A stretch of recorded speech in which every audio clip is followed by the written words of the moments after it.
For 21 years, I believed I knew exactly who my husband was. I was wrong about everything. The man I shared a bed with, raised 2 children with, built an entire life with, turned out to be a stranger wearing the face of the person I trusted most. And the moment everything collapsed happened in the women's restroom of an upscale steakhouse during what was supposed to be our anniversary dinner. The restaurant was called Meridian, one of those dimly lit places with soft jazz, white tablecloths, and steaks that cost more than most people's weekly groceries.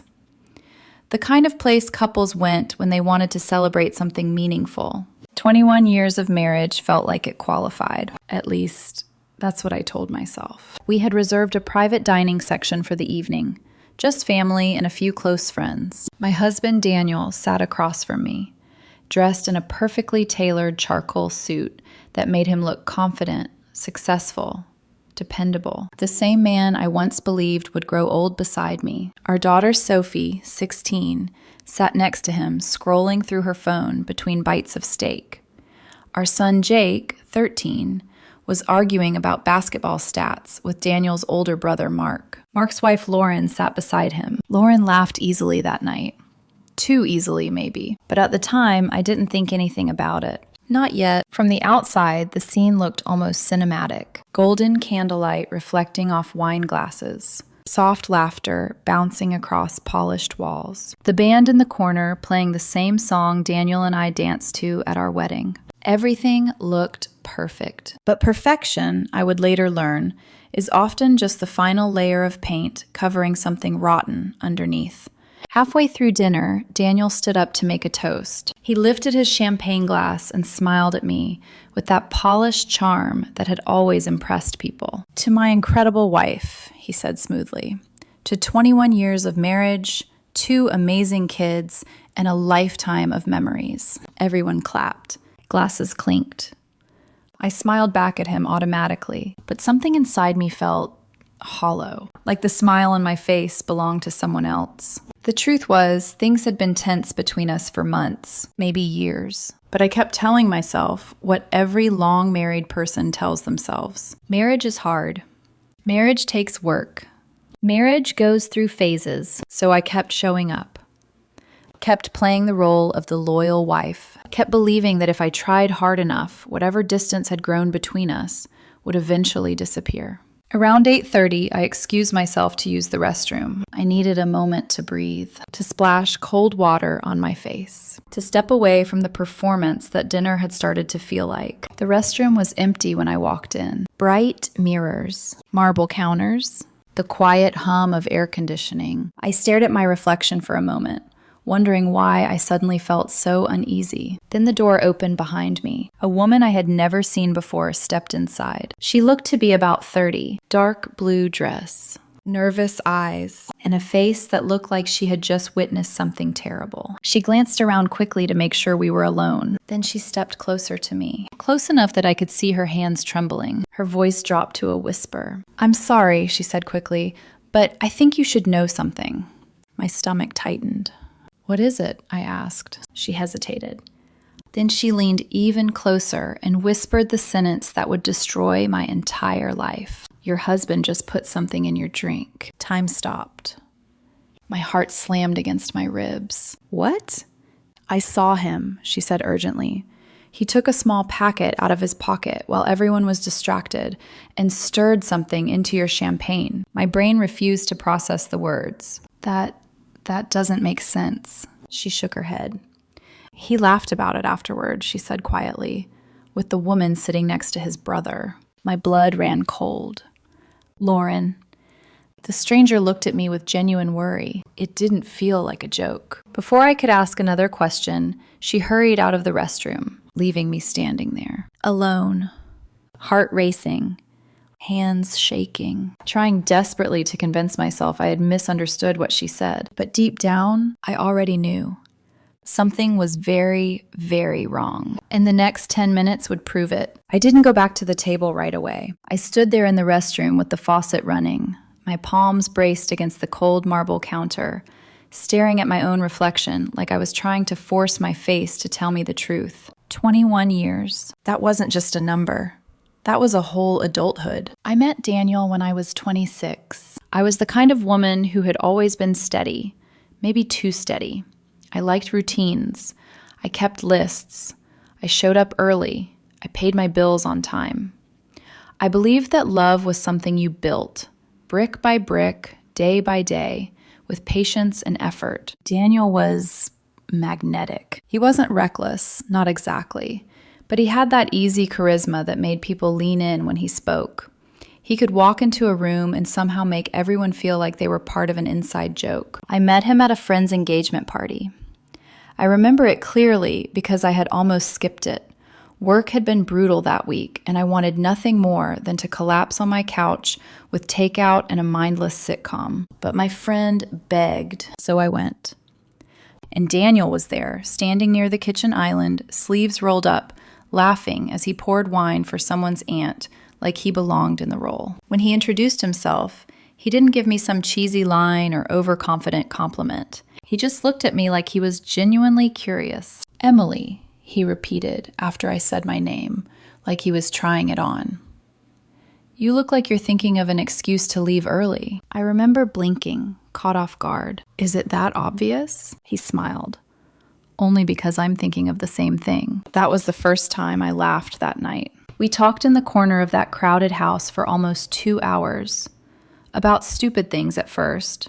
Bad movies, the best late-night diner in town, how painfully awkward engagement parties could be when you weren't the one engaged. Then deeper things. He asked what I wanted out of life. Not in a performative way, but like he actually cared about the answer. I told him the truth. I wanted a real partnership. A home that felt safe. A love that didn't play games. And Daniel nodded, like that was exactly what he wanted too. Looking back now, I wonder if he was nodding because he meant it, or because he knew it was the right thing to say. We dated for 3 years. The early days were the kind that make you believe you're living inside a movie. He texted me before my alarm went off. "Good morning, Em. Don't forget you're incredible." He drove across town at midnight once because I was crying over a stressful project at work. He showed up with fries and my favorite milkshake like it was an emergency. When he proposed, it wasn't extravagant. No flash mob, no ring hidden in a dessert. We were in our tiny apartment kitchen, barefoot, cooking pasta. He turned off the stove, wiped his hands on a towel, and said softly, "I don't want to do life without you." Then he got down on one knee, and I said yes so fast my voice cracked. His family loved him. Everyone did.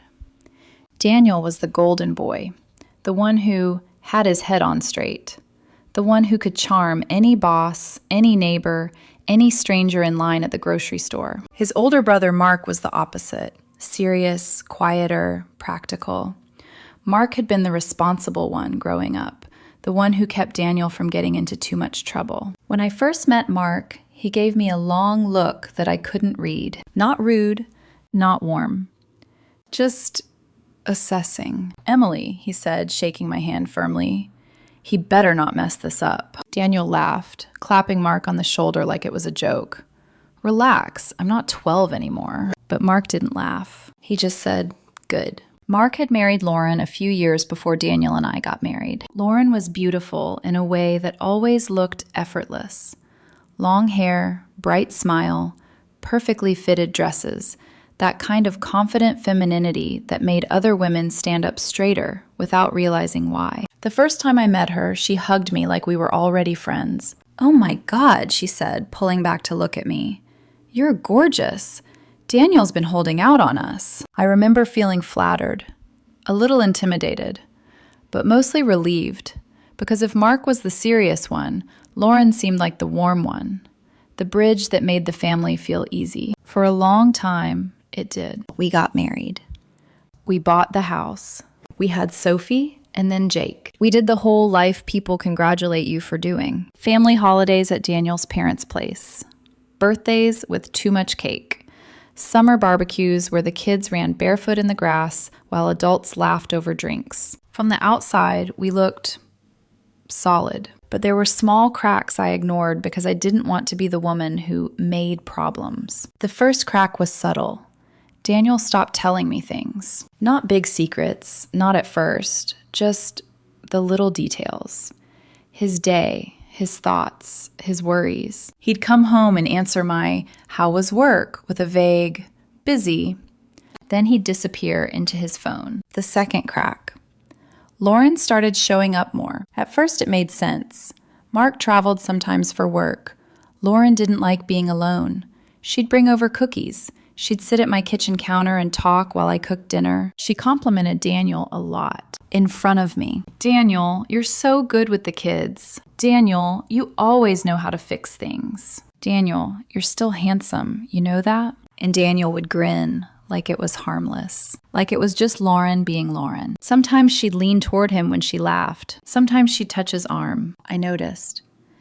But I told myself not to be insecure, not to be paranoid, not to be the kind of wife who saw betrayal in every friendly gesture, because that would be ridiculous, right?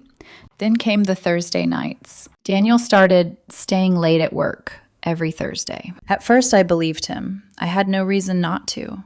We had bills, we had kids, life was expensive, but it became a pattern. Every Thursday, late. Every Thursday, a short text. "Running behind, don't wait up." Sometimes he'd come home smelling like cologne, showered, too put together for a man who claimed he'd been hunched over spreadsheets in meetings all night. I'd ask questions. He'd sigh like I was exhausting. "Emily, do you not trust me?" And I would immediately feel guilty for even asking. Because I loved him. Because I didn't want to be the suspicious wife. Because I thought trust was the thing you protected at all costs, even when your instincts were screaming. There were other things too. The way he snapped at me over money, even though I tracked every expense and we were fine. The way he rolled his eyes when I brought up family plans. The way he stopped reaching for me in bed, like intimacy had become another obligation. And Lauren began making little comments, small, sharp ones tucked inside smiles. Marriage gets boring after a while, doesn't it? You're lucky Daniel's so patient. Most men would lose interest. You know, men need to feel appreciated. I brushed them off. I told myself she was just outspoken. I told myself it didn't mean anything. I told myself over and over that rough patches were normal, and maybe they were. But now, standing in that restroom with the stranger's words echoing in my head, "Your husband put something in your drink," those cracks didn't look small anymore. They looked like warning signs I had stepped over for years, because I wanted the life I built to be real. Because admitting the truth would mean admitting I had been wrong. And the scariest part? A part of me, deep down, wasn't even shocked. A part of me just felt cold and unbearably clear, like my body had known long before my mind allowed it. I turned off the faucet. My hands were shaking, and I stared at myself one last time before walking out. "Okay," I whispered under my breath. "If you're telling me the truth, then I'm going to survive this." I squared my shoulders, smoothed my dress, and stepped back into the hallway toward the private dining section, toward Daniel, toward Lauren, toward the table where my champagne glass was still waiting, and toward the moment my marriage would finally reveal what it really was. The walk back to our table felt longer than it should have. The hallway of Meridian was softly lit, warm golden lights reflecting off polished wood and framed artwork. Waiters moved quietly between tables, carrying trays of expensive wine and perfectly plated steaks. Everything looked calm, elegant, normal. But my heartbeat was loud enough that I felt certain someone walking past me could hear it. "Your husband put something in your drink." The words echoed in my mind with a kind of terrifying clarity. I tried to argue with them, tried to find some explanation that made sense. Maybe the woman misunderstood. Maybe she saw Daniel stir the drink and assumed something else. Maybe it was nothing. But then the second sentence came back. He laughed about it with the woman sitting next to his brother, Lauren.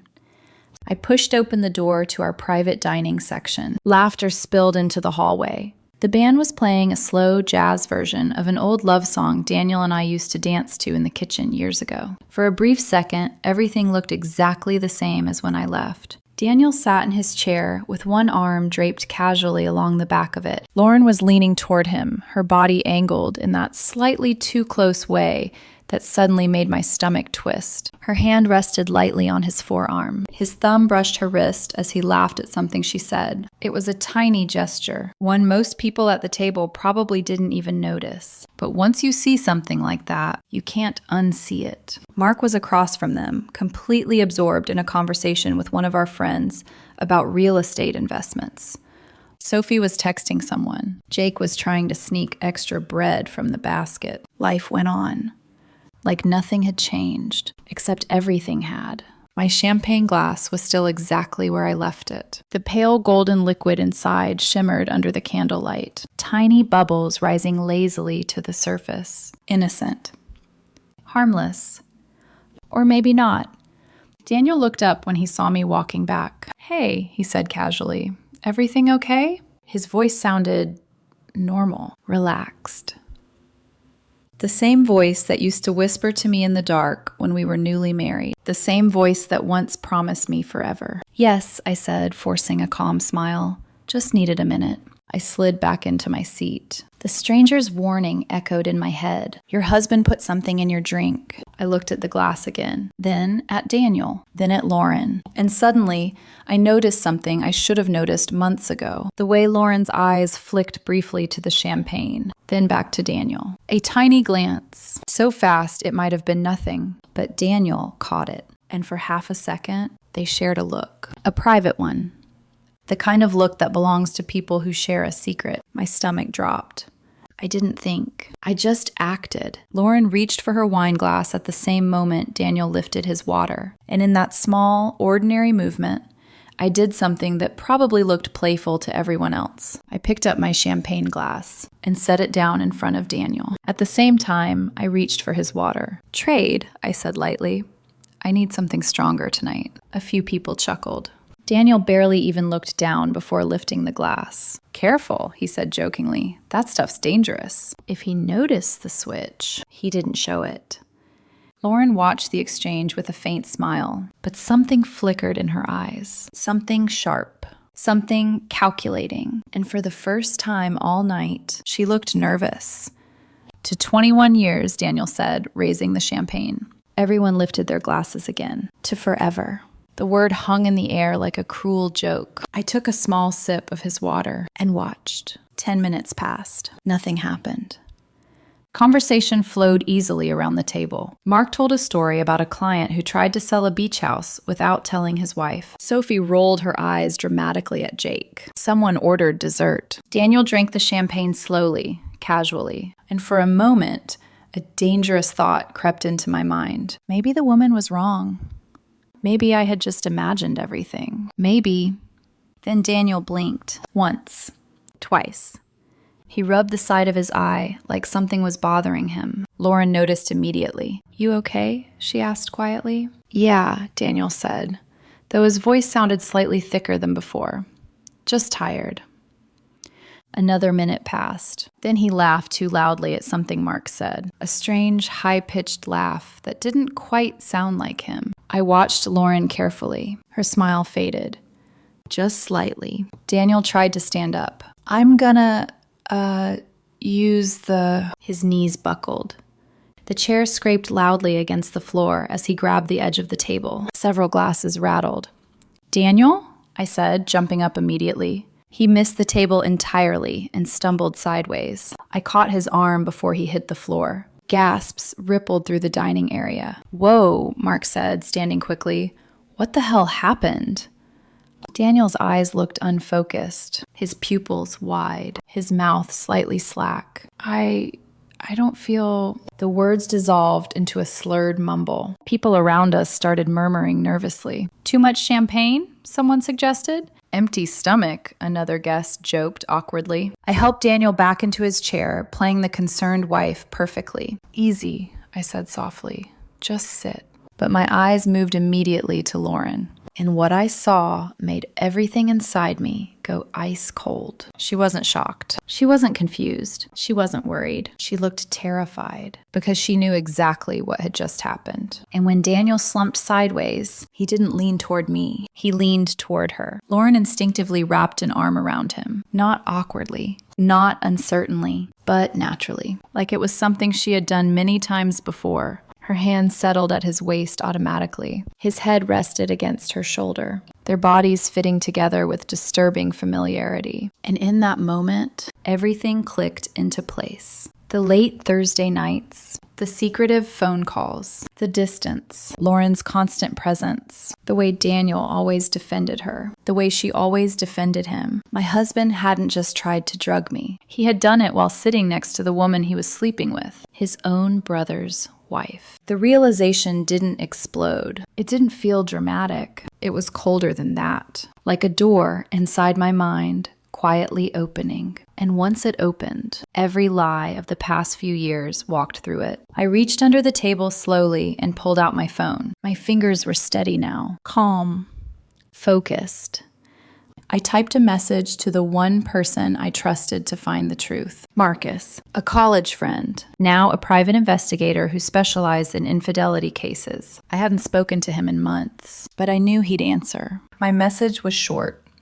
I need everything on Daniel. Phone records, GPS, surveillance, whatever it takes. 3 dots appeared almost instantly. Then his reply, on it.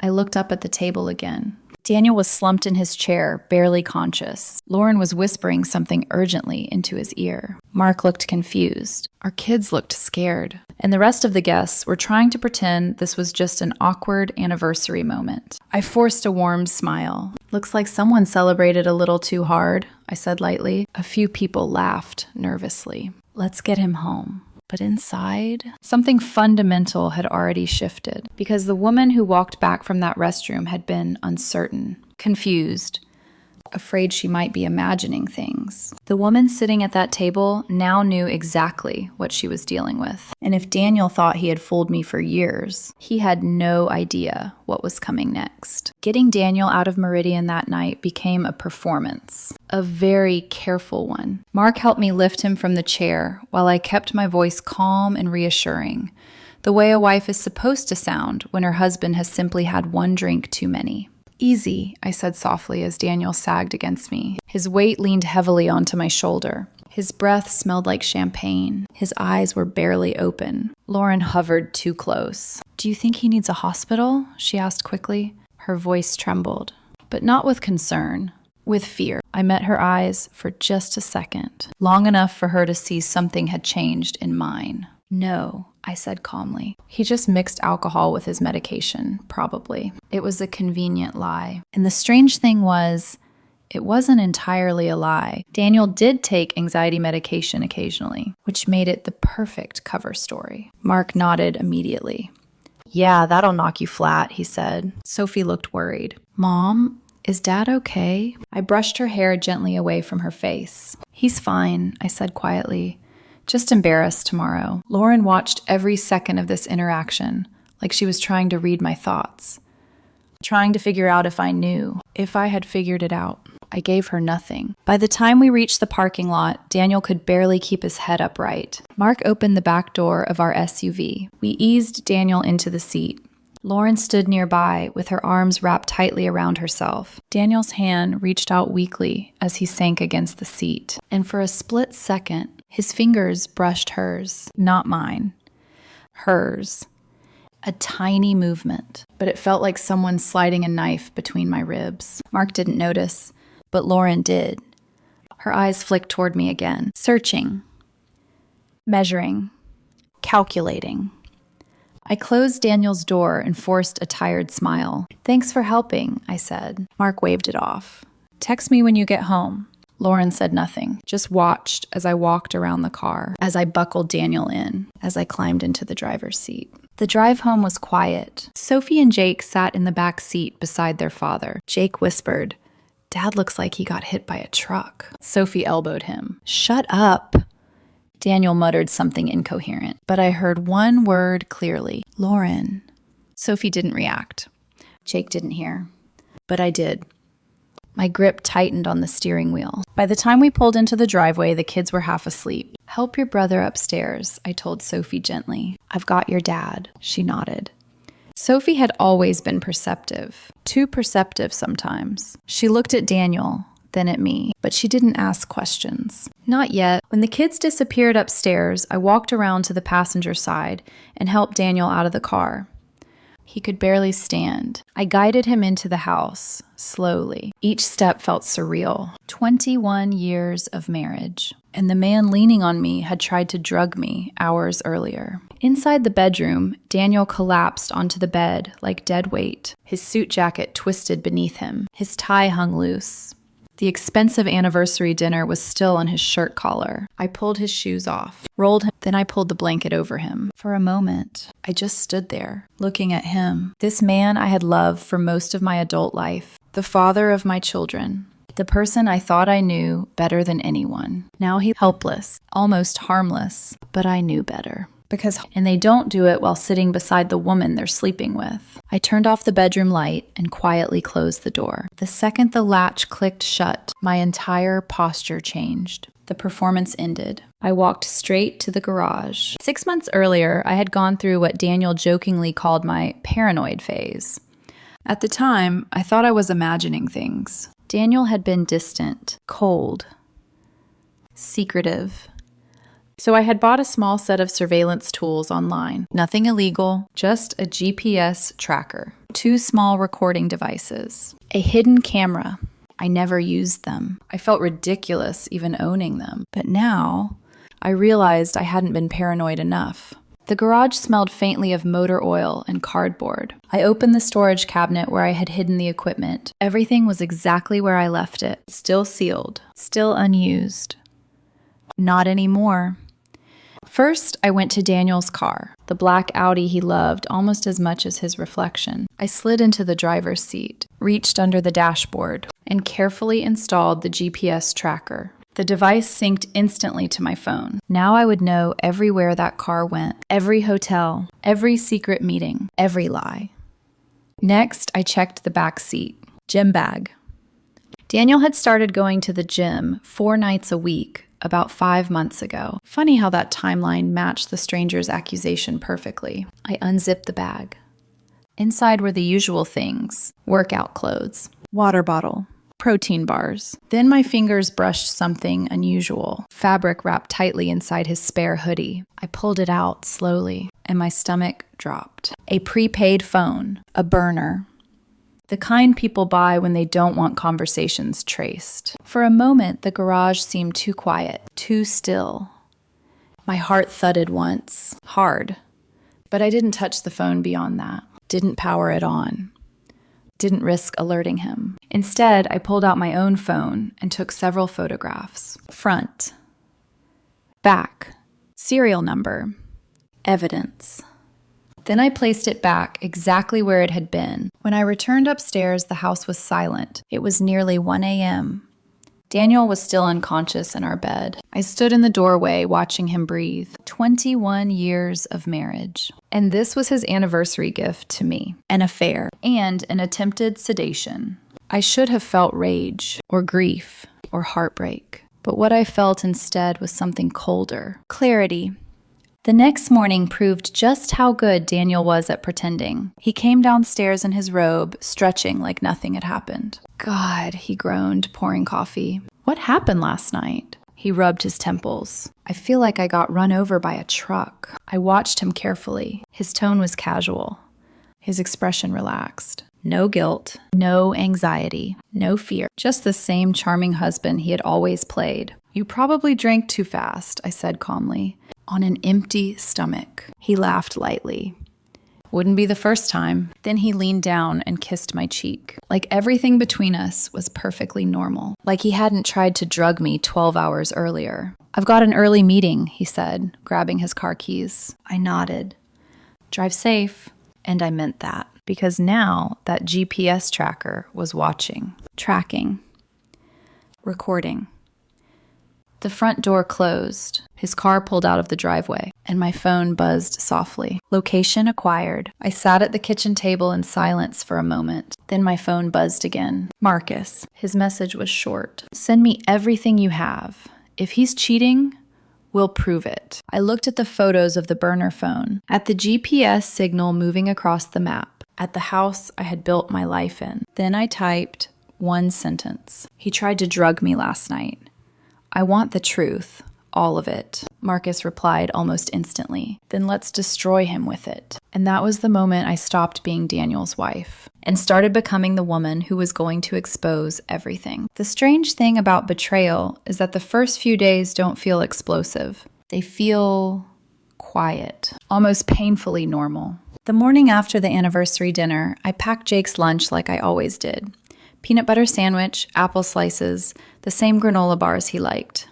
Sophie came downstairs a little later, hair still messy from sleep. She watched me for a moment before pouring cereal. "Dad okay?" she asked carefully. "Just a bad reaction to alcohol," I said calmly. She nodded slowly, but I could see the doubt in her eyes. Sophie had always been observant, too observant for her own good. "Mom," she said quietly, "things have been weird between you two for a while." I didn't answer right away, because the truth was, she wasn't wrong. "Sometimes adults go through difficult seasons," I said finally. She studied me for another moment, then simply said, "Okay." But I knew she wasn't convinced. And part of me hated Daniel even more for that, because our children had been living inside his lies too. Daniel came home that evening, acting like everything was perfectly normal. He kissed Sophie on the head, ruffled Jake's hair, asked me how my day was.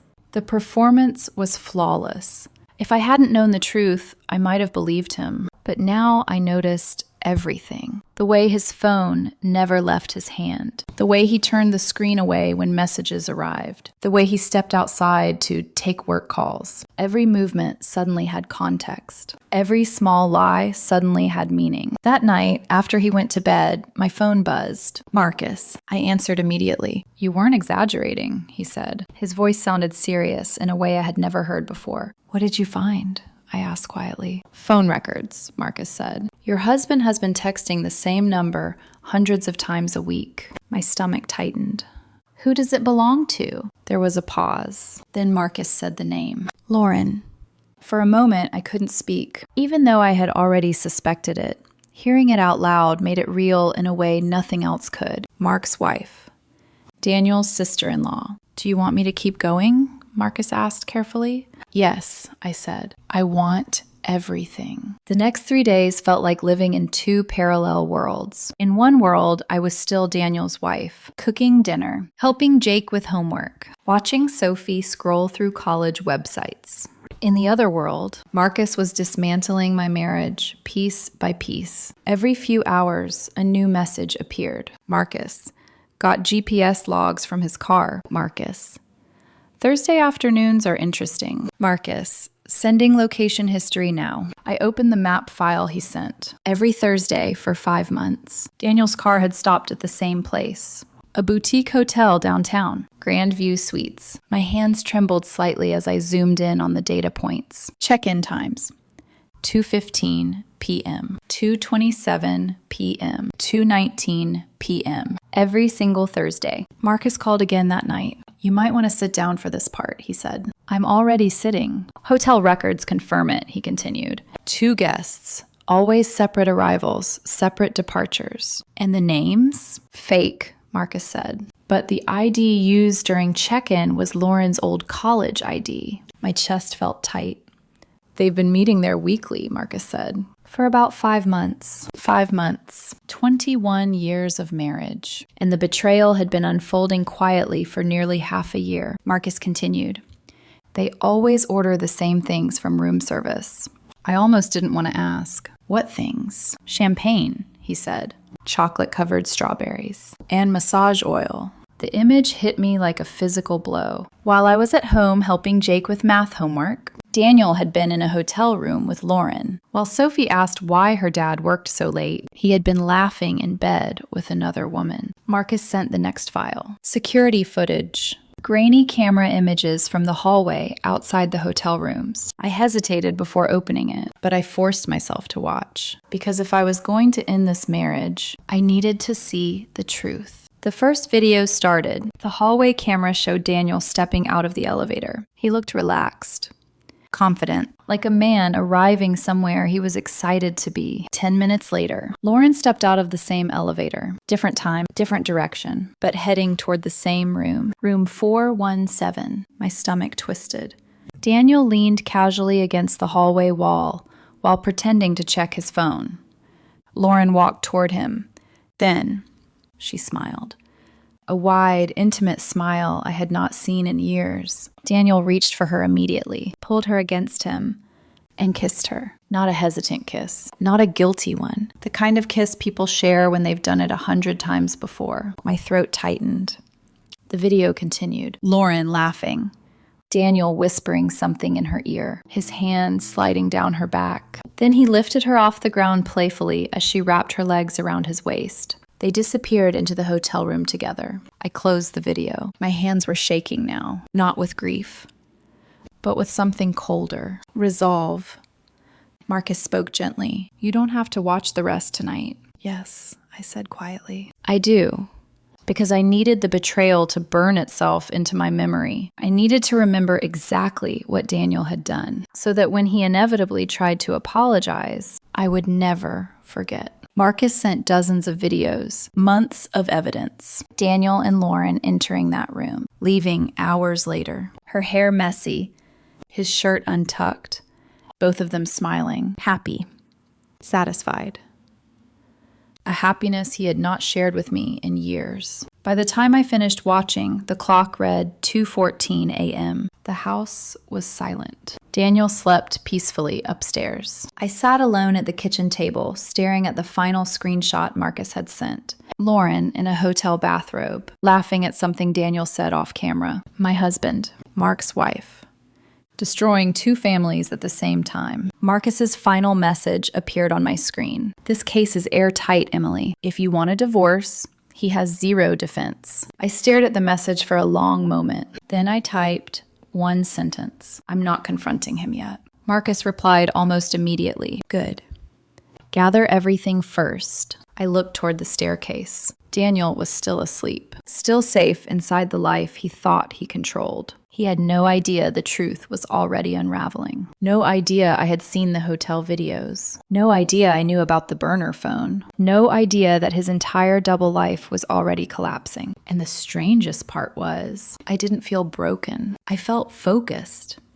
Because Daniel thought he had fooled me for months. What he didn't realize was that from this moment forward, every single move he made would be recorded. And when the time came, I would make sure the truth exploded in a room where he could never hide from it again. Once you see the truth, you can never go back to the old version of yourself. For the first few days after Marcus sent the hotel footage, I barely spoke about it. Not to anyone. Not even to Marcus beyond short messages. But inside, something fundamental had shifted. The woman who once begged Daniel to talk about our problems was gone. In her place was someone quieter, sharper. Someone who finally understood that this wasn't a marriage crisis. It was a betrayal that had been carefully hidden for months. And if Daniel was capable of drugging my drink to keep me under control, then I needed to be smarter than he was. Not louder, smarter.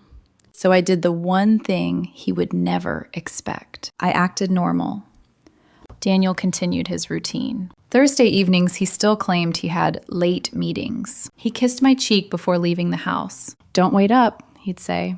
I would smile politely. Drive safe.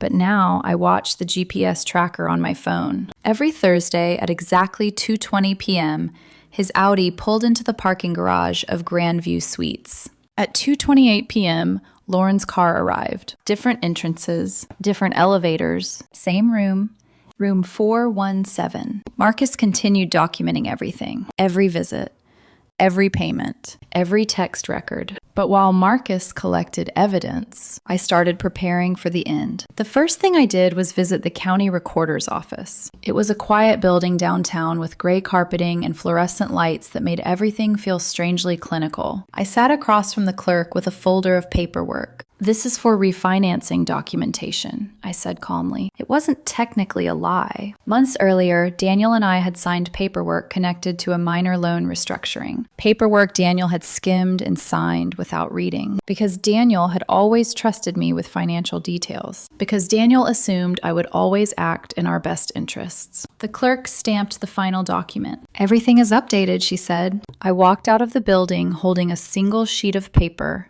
that changed everything. The deed to our house, now entirely in my name. Daniel wouldn't even realize it until it was too late. Next came the bank accounts. I opened a new account at a different bank across town, not because I wanted to steal anything, but because I needed to protect myself. I transferred exactly half of our savings. Not a dollar more. Marcus helped me document everything. Timestamps, screenshots, transaction records. If Daniel ever tried to accuse me of theft, I would have proof. Everything had been split fairly. Every step had been legal.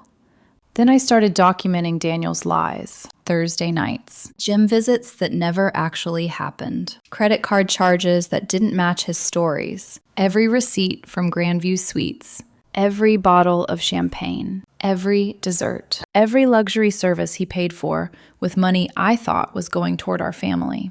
The betrayal stopped feeling emotional. It became a case file, and Daniel had no idea he was building it for me. 2 weeks after the anniversary dinner, I scheduled my first meeting with a divorce attorney. Her name was Patricia Chin. In our city, Patricia had a reputation that made other lawyers nervous. Aggressive, relentless, and brutally efficient. Her office overlooked the river downtown. Clean, minimal, professional. When I finished explaining the situation, Patricia leaned back in her chair slowly. Then she opened the evidence folder Marcus had prepared. Hotel receipts, phone records, security footage stills, text logs. And finally, the report about the sedative. Marcus had already analyzed the substance Daniel had used. A mild sleep aid, strong enough to knock someone out, but subtle enough to look like alcohol intoxication. Patricia read silently for several minutes. Then she looked up. This is airtight. Her voice carried the calm confidence of someone who had seen hundreds of divorce cases. But this, she added, tapping the report about the drugging attempt, changes everything. How? I asked quietly. It proves intent, she said. Your husband didn't just cheat. He attempted to drug you without consent. She paused. In court, that's devastating. I folded my hands together carefully. What would happen if we filed tomorrow? Patricia didn't hesitate. You would keep the house, likely full custody of the children, and the majority of shared assets. Daniel's entire public reputation would collapse, not just as a husband, but as a professional. Patricia closed the folder slowly. The only question, she said, is how public you want this to become. I thought about Sophie, about Jake, about the quiet life I wanted to rebuild. I don't want a courtroom circus, I said. Then we pressure him to settle, Patricia replied. With this evidence, he'll sign anything to keep it quiet. She slid the folder back toward me. You have the winning hand, Emily. Then she asked the question that mattered most. When do you want to confront him? I looked out the office window at the river moving slowly beneath the afternoon sun. For 21 years, Daniel had controlled the narrative of our marriage. He had decided when to lie, when to cheat, when to manipulate. Now it was my turn. I don't want a private confrontation, I said finally. Patricia raised an eyebrow. You want witnesses? Yes. Because if Daniel thought he could twist the story, I was going to make sure the truth exploded in a room where he couldn't deny it. A room full of people who knew us, who trusted him, who believed he was a good man. I'm planning a family brunch in 2 weeks, I said calmly. Everyone will be there. Daniel, Mark, Lauren, our parents, our children. Patricia smiled slowly. Public exposure, she said. Strategic. I nodded. Daniel spent months humiliating me behind closed doors. Now the truth would walk into the light. And when it did, there would be nowhere left for him to hide. The 2 weeks leading up to the brunch were the strangest weeks of my life. On the surface, nothing had changed. Daniel still kissed me goodbye in the mornings, still asked Sophie about school, still complained about work like a man who believed his life was perfectly intact. And every Thursday, he still drove to Grandview Suites. I watched the blue dot on my phone move across the map, watched it stop in the parking garage, watched Lauren's car arrive 10 minutes later. Each time, I felt the same cold clarity settle inside me. The marriage I thought I had built was already dead. I was just preparing the funeral. The Sunday of the brunch arrived quietly. The sky was bright and clear. the kind of calm morning that made everything feel deceptively peaceful. Daniel walked into the kitchen wearing a casual button-down shirt and jeans. "You're really going all out for brunch," he said, looking at the spread of food I had prepared. Fresh fruit, eggs, pastries, mimosas. "Family deserves it," I said simply. He kissed my cheek. That same practiced affection. And for the first time in years, I felt absolutely nothing. Guests started arriving around 10:30 a.m. Mark and Lauren came first. Lauren wore a soft cream dress, her hair perfectly styled like she was attending a garden party. When she saw me, she smiled warmly. "Emily, everything smells amazing." Her voice sounded light, confident, like the woman who had spent months sneaking into hotel rooms with my husband believed she was still safe. Daniel wrapped an arm around Mark's shoulders. "Good to see you, man." The two brothers laughed. Lauren stood beside Daniel for a moment longer than necessary, close enough that I noticed something subtle. The small, unconscious way their shoulders nearly touched. A private comfort between them. Mark didn't notice, but I did. Daniel's parents arrived shortly after, then a few close friends. The kitchen filled with the noise of casual conversation, glasses clinking, chairs scraping. Sophie helped me bring out plates. Jake turned on music in the living room. Everything looked like a normal family gathering, but inside my chest, my heart beat slow and steady, because I knew something none of them did. By the time everyone sat down at the table, Daniel looked completely relaxed, comfortable.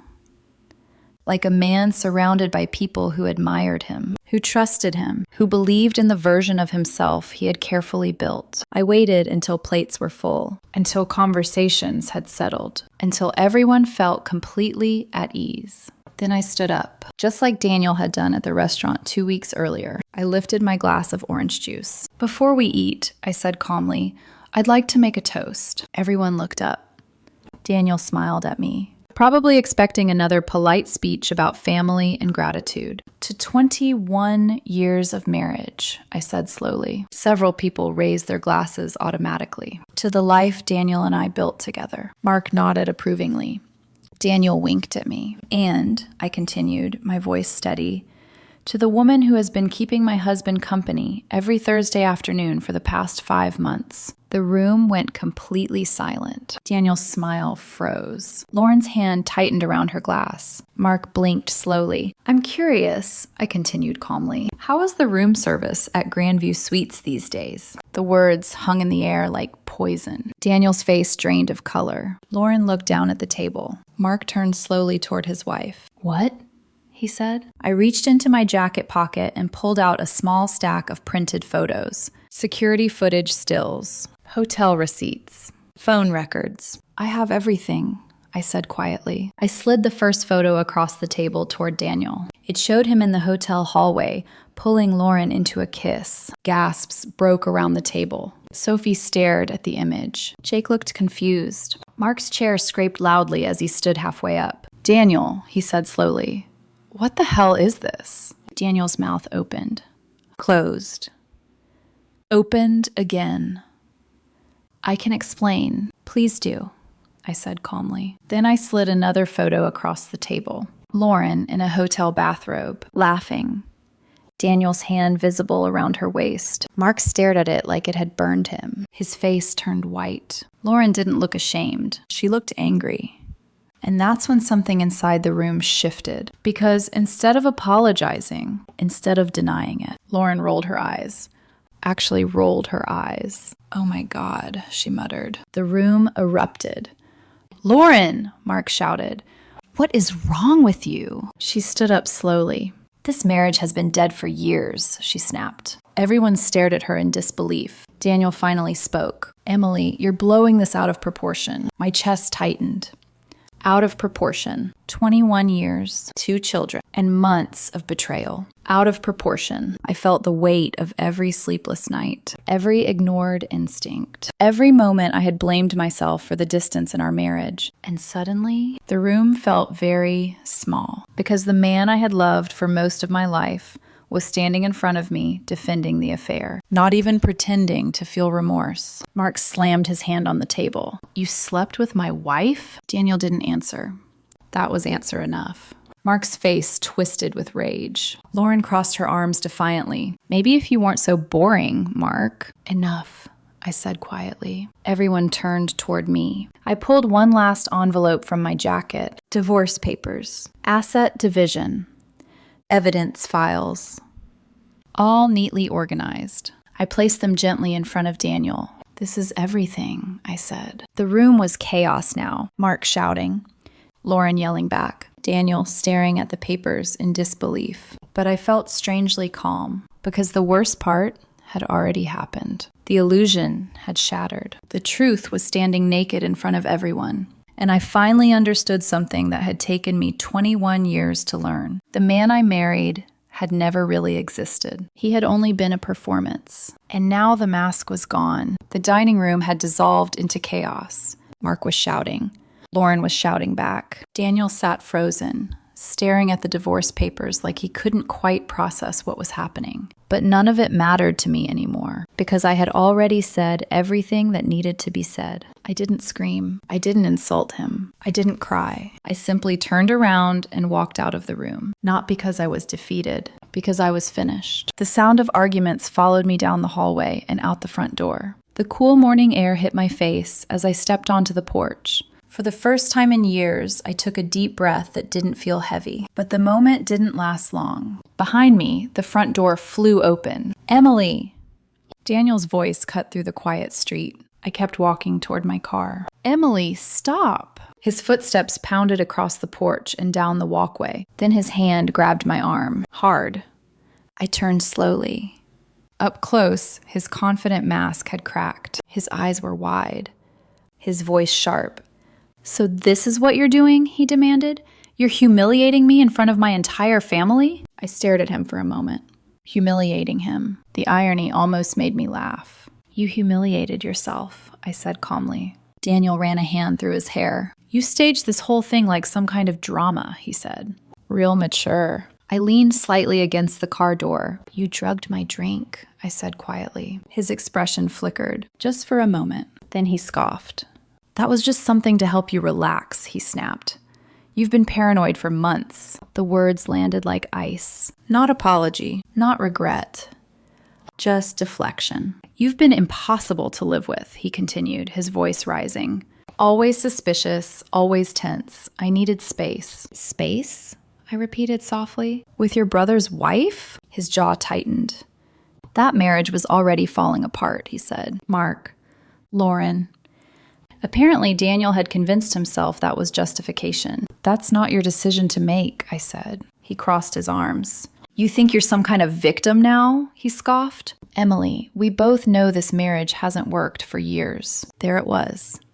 The classic defense. Rewrite history. Blame the partner. Erase responsibility. You're right, I said. He blinked. For a second, he looked almost surprised. You checked out a long time ago, I continued. You stopped trying. You buried yourself in work and spreadsheets and routines. His voice grew colder with each sentence. You became boring. The word hung in the air. Boring. 21 years of loyalty reduced to a single insult. And Lauren isn't boring? I asked quietly. Daniel shrugged. She makes me feel alive. Alive.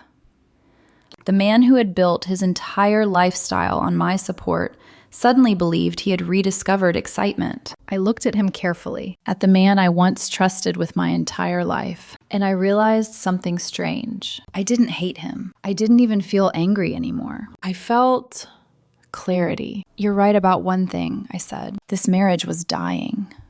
He opened his mouth like he had won the argument, but I wasn't finished. It died the moment you chose betrayal over honesty. His expression hardened. So what now? He challenged. You throw papers at me and think I'm just going to disappear? I opened the trunk of my car. Inside was a suitcase. Daniel frowned. You're leaving? No, I said calmly. You are. He actually laughed. A short, confident laugh. Emily, he said slowly, this is my house. I pulled a folded document from my bag. Then I handed it to him. The property deed. His laughter faded. What is this? The updated ownership record, I said. I transferred the house months ago during the refinancing paperwork. His eyes scanned the page. The color drained from his face. You, what? You signed the documents, I said quietly. You just didn't read them. For the first time since this confrontation began, Daniel looked uncertain. You tricked me, he said. No, I replied.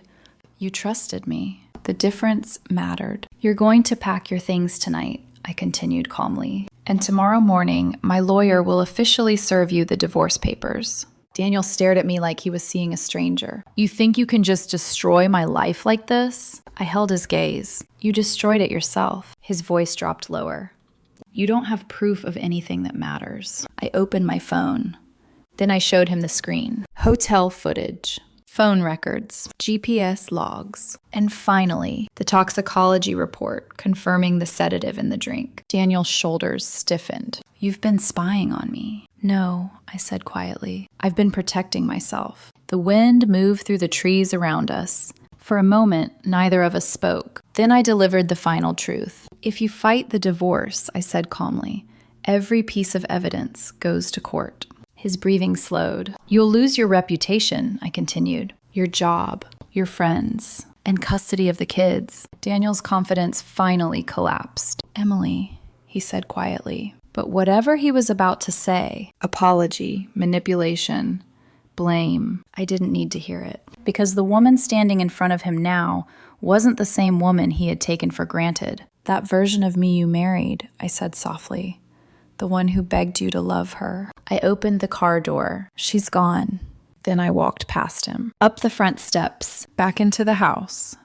Inside, the argument between Mark and Lauren had turned explosive. Sophie sat on the staircase with tears in her eyes. Jake stood beside her, looking confused and scared. I walked straight to them, wrapped my arms around both of them. It's going to be okay, I said quietly. Outside, Daniel was still standing in the driveway, holding the property deed, realizing the life he thought he controlled had just slipped completely out of his hands. And for the first time since the anniversary dinner, I felt something close to peace. The moment Daniel realized he had lost control of the situation, something in him finally cracked. But the real collapse didn't happen in the driveway. It happened inside the house. When I walked back through the front door, the dining room looked like a battlefield. Mark stood at the end of the table, breathing hard, his fists clenched so tightly the veins in his neck stood out. Lauren stood across from him with her arms folded defensively, her earlier confidence fading into something sharper and uglier. You lied to me, Mark said, not loudly,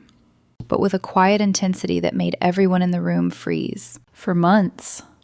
Lauren scoffed. Oh, please, Mark. Don't act like this is some huge surprise. That sentence landed like gasoline on a fire. Mark slammed his palm against the table. Our kids were in that house, he shouted. You were sneaking out every Thursday while they were doing homework. Lauren's jaw tightened. Don't pretend you were the perfect husband either. That's not the point, Mark roared. The argument spiraled quickly after that. Years of buried resentment exploded in seconds. Daniel's parents sat frozen in shock. Sophie and Jake stood near the staircase, too stunned to speak. And Lauren looked almost annoyed that everyone else was upset. Honestly, she said coldly, this whole dramatic reveal is ridiculous. My patience finally snapped. Ridiculous? I repeated quietly. She turned toward me. Yes, she said bluntly. You've been miserable for years, Emily.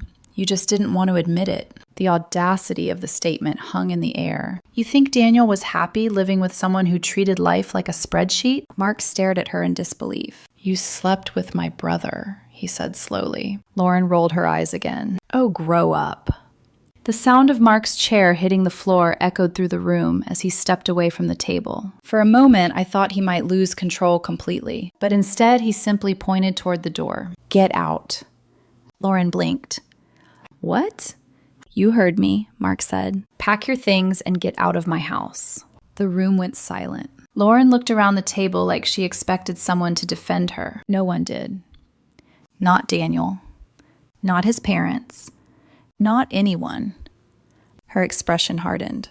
Fine, she snapped. She grabbed her purse and walked toward the door. As she passed me, she muttered under her breath, "This whole thing is pathetic." Then she left. The front door slammed so hard the windows rattled. Daniel came back inside a minute later. The confident man who had walked into brunch earlier that morning was gone. His shoulders were tense. His eyes darted nervously between the people in the room. Mark looked at him like he was seeing a stranger. "You're my brother," he said slowly, "and you slept with my wife." Daniel swallowed. "It wasn't like that." "Not like that?" Mark repeated. "Then what exactly was it like?" Daniel didn't answer. Because there was no answer that could make the situation better, his father stood up slowly from the table. "I raised you better than this," he said quietly. The disappointment in his voice was worse than anger. Daniel opened his mouth again, but whatever explanation he was preparing died there, because everyone in that room already knew the truth. The evidence had made sure of that. The rest of the day passed in fragments. Mark left without saying another word to Daniel. Daniel's parents followed shortly after, their faces heavy with shame. By evening, the house was finally quiet again. Too quiet. Sophie sat on the couch, hugging a pillow tightly. Jake sat beside her, staring at the floor. I joined them slowly. For a moment, none of us spoke. Then Sophie asked the question I had been dreading all day. "Is Dad leaving?" I took a deep breath. "Yes." Jake looked up. "For good?" "Yes," I said gently. He nodded slowly. Neither of them cried, which somehow hurt more, because it meant they had already sensed the distance between their father and the rest of us for a long time. Daniel packed that night, quietly. He avoided the kids, avoided looking at me. The confident, charming man who once controlled every room he entered now looked like a guest in his own house. By midnight, 2 suitcases sat by the front door. He paused before leaving. "Emily," he said quietly. I looked up from the kitchen table. He hesitated, like he wanted to say something meaningful, something that might repair the wreckage. But the truth was, there were no words left that mattered. "Take care of the kids," he said finally. "I will," I replied. He waited a moment longer. Then he picked up the suitcases and walked out. The door closed softly behind him, and just like that, 21 years of marriage left the house. The following weeks moved quickly. Lawyers, paperwork, legal meetings. Patricia handled everything with ruthless efficiency. Daniel didn't fight the divorce. He couldn't. The evidence was overwhelming. Every text message, every hotel receipt, every security video, and the toxicology report confirming the sedative. Patricia explained it simply. "If he takes this to court," she said, "he loses everything publicly." Daniel chose silence instead. The settlement was finalized within months. I kept the house. Full custody of Sophie and Jake. Most of our shared assets. Daniel kept his car and the life he had chosen with Lauren. But even that didn't last the way he probably imagined. Mark filed for divorce immediately. Daniel's parents stopped speaking to him for months. Friends who once admired him quietly distanced themselves. Reputation has a strange way of collapsing when the truth becomes visible, and Daniel had nowhere left to hide from it. The house slowly began to feel different. At first, the silence felt strange, but gradually, it began to feel peaceful. Sophie started inviting friends over again. Jake laughed more. We redecorated the master bedroom one weekend, removed all the things Daniel had insisted we needed, the expensive decorations, the unnecessary furniture. We replaced them with simple things the 3 of us chose together. When we finished, Sophie stood in the doorway, looking around the room. "It feels real now," she said softly. And I knew exactly what she meant, because for the first time in years, our home wasn't built on lies anymore. One evening, a few months later, I sat on the back porch watching the sky darken. The quiet felt different now, not empty, peaceful. My phone buzzed. A message from Marcus. Divorce finalized. I looked up at the stars. 21 years of marriage had ended, not with screaming, not with revenge, just with the truth. And sometimes the truth is the most powerful ending of all. 4 months after that anniversary dinner, the divorce was finalized. No courtroom drama, no shouting matches in front of a judge. Daniel signed everything Patricia placed in front of him, not because he wanted to, because he had no other choice. With the evidence we had gathered, any public trial would have destroyed what little remained of his reputation, so he chose the quiet exit. And in the end, that silence said more than any apology ever could.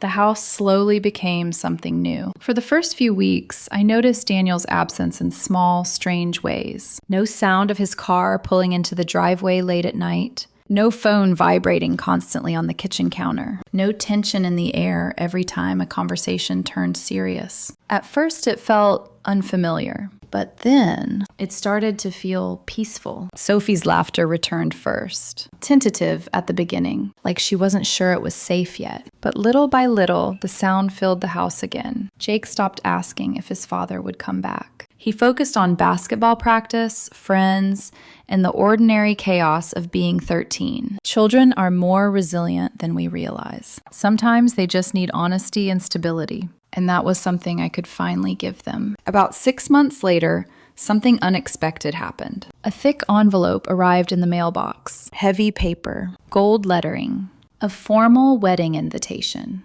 I stared at it for a long moment before opening it. Daniel and Lauren getting married. Apparently, they had decided that the affair, which destroyed 2 families, should now become a celebration. Inside the envelope was a handwritten note. No hard feelings. We thought you might want closure. I stood in the driveway holding the card, and for a brief second, I almost laughed. Because the woman I had been a year earlier might have cried, might have felt angry, might have felt humiliated. But the woman standing there now felt none of those things. Instead, I walked to the backyard, lit the fire pit, and dropped the invitation into the flames. The gold letters curled into black ash within seconds. Some chapters don't need closure. They just need to end. Life continued moving forward. Sophie started preparing for college applications. Jake grew 3 inches in a single summer and began beating me at board games. The house filled with new routines. Movie nights, Saturday morning pancakes, late night conversations about school, friends, and dreams. For the first time in years, I wasn't constantly trying to hold a broken relationship together. I was simply living. One evening, Sophie and I went back to Meridian, the same restaurant where everything had fallen apart. She looked nervous when we arrived. "You sure about this?" she asked. "Yes," I said. "Some places deserve better memories." We sat at a different table, ordered 2 steaks and a chocolate dessert Jake had insisted we bring home for him. And we talked, really talked, about life before my marriage, about her future, about the kind of relationships she should never settle for. At one point, she looked at me carefully and said something that stopped me cold. "You're happier now." I thought about it. About the quiet house, about the absence of tension, about the freedom of no longer pretending everything was fine. "I think I am," I admitted. She smiled. "Good." And in that moment, I realized something important. The end of my marriage hadn't destroyed my life. It had given me the chance to rebuild it honestly. Sometimes people assume stories like mine end with revenge, with dramatic confrontations, with someone finally getting what they deserve. But the truth is, life rarely works that way. Daniel and Lauren eventually moved to another state. I heard rumors through mutual acquaintances, arguments, money problems, even a restraining order involving one of Lauren's old relationships. But I stopped paying attention because their story was no longer mine. One night, nearly a year after the anniversary dinner, I sat on the back porch watching the stars. The same porch where I had once sat wondering how my life had fallen apart. But now the feeling was different, lighter, clearer. My phone buzzed. A photo from Sophie. She had taken it earlier that day at the park with Jake, both of them laughing, sunlight behind them. A moment of pure, simple happiness. And it hit me then. For years, I had believed love meant endurance. That staying, no matter how painful things became, was proof of loyalty. But that wasn't love. That was fear pretending to be devotion. Real love doesn't demand that you ignore betrayal. Real love doesn't ask you to shrink yourself to keep someone else comfortable. Sometimes the bravest thing a person can do is walk away. Not with anger, not with revenge, just with clarity, because when you finally stop trying to save a broken relationship, you give yourself the chance to save your life instead. And that's exactly what I did. I didn't win because Daniel lost. I won because I remembered who I was before I forgot my own worth. And once you remember that, no betrayal can ever take it away from you again.